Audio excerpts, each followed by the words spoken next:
بسم اللہ الرحمن الرحیم۔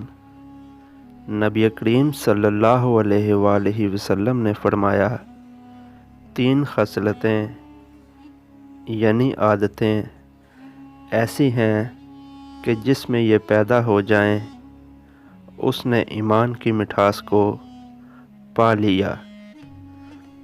اول یہ کہ اللہ اور اس کا رسول اس کے نزدیک سب سے زیادہ محبوب بن جائیں۔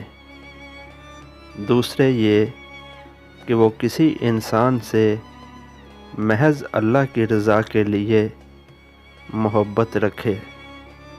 تیسرے یہ کہ وہ کفر میں واپس لوٹنے کو ایسا برا جانے جیسا کہ آگ میں ڈالے جانے کو برا جانتا ہے۔